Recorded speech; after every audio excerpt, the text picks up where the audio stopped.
In a time of planetary catastrophe, one species rises above, determined for future survival. This species has adapted its diet, changed the material of its protective shell, and has even developed its own set of reusable resources. This species is the vegan.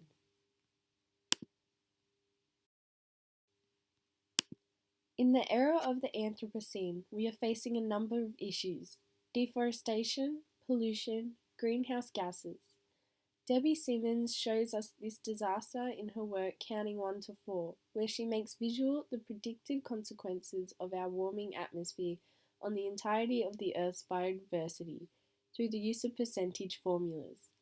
Despite Earth's summit talks since 1972, the global mean temperature continues to rise. But what does it all come down to? Cultural anthropologist Richard Wilk considers consumption as the central ecological issue, one that is inherently global.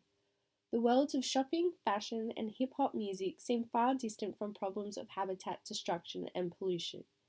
But as Wilk says, everything we buy, wear, eat, and drive connects us in some way to the natural environment through long chains of connections. And today, those connections span the globe. In modern industrial societies, we are all global consumers, and our choices, tastes, and desires have direct effects on people and environments all around the globe.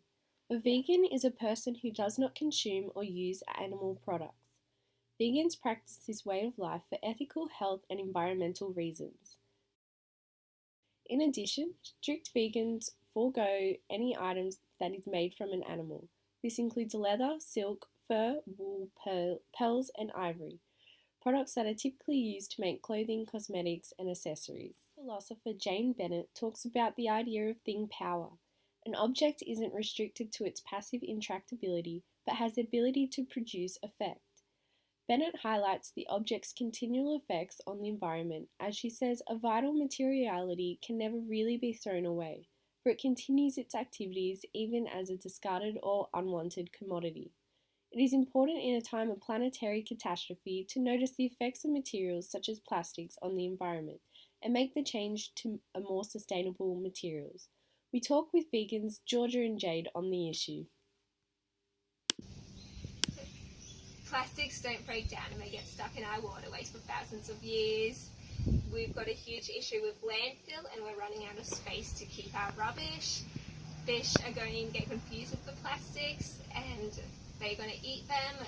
This can also lead to toxins going into the fish, which we then eat, so it's not only harming the environment, it's harming us as well. To reduce my personal waste, I use a keep cup. If I don't have my keep cup, I don't buy coffee. A water bottle, super easy. Also got this cool little cup. Pops open. But it's not just the vegans doing all the talking. Art is one channel where we see our relationship with the environment placed into question. Mary Mattingly's project Triple Island 2013 focused on the approaches of sustainability and independent living. It is comprised of 3 elements: a flockhouse, a community garden, and a greenhouse.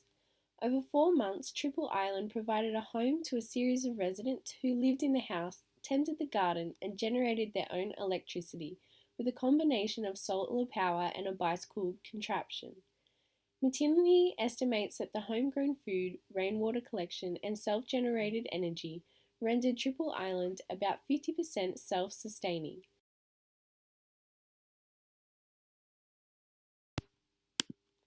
Caroline Rothwell's commission work Composer at the Museum of Contemporary Art Sculpture Terrace explores the causes and impacts of climate change. Composer is a 6-metre high kinetic sculpture that explores current issues around energy consumption. The work acts as a wind turbine where the air flowing over the sculpture terrace is harnessed to create light.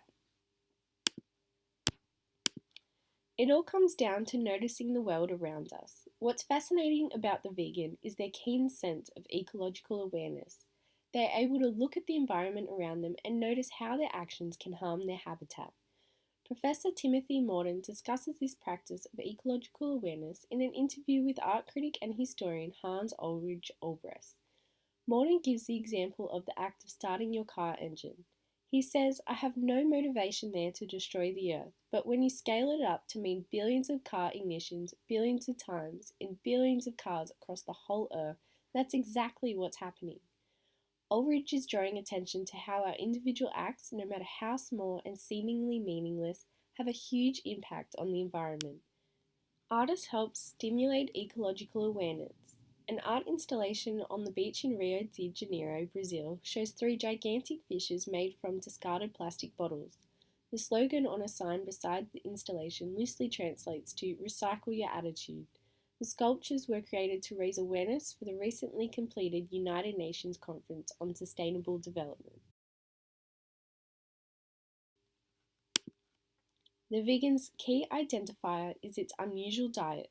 The vegan excludes meat and any animal bioproducts from its diet. The vegan diet is also an important step in living in a time of planetary catastrophe.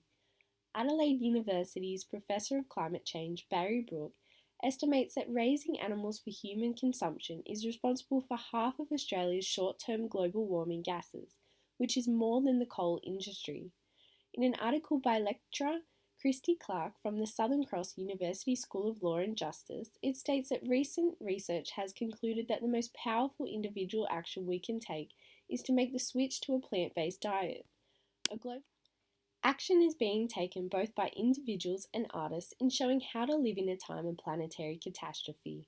A recent example is an exhibition at the Powerhouse Museum, Common Good, showcasing designs by a number of artists that respond to the world's most pressing social, ethical, and environmental challenges. The exhibition presents emerging sustainable design practices, international development initiatives, and projects that demonstrate the ability of technology to generate social awareness and influence personal behaviour.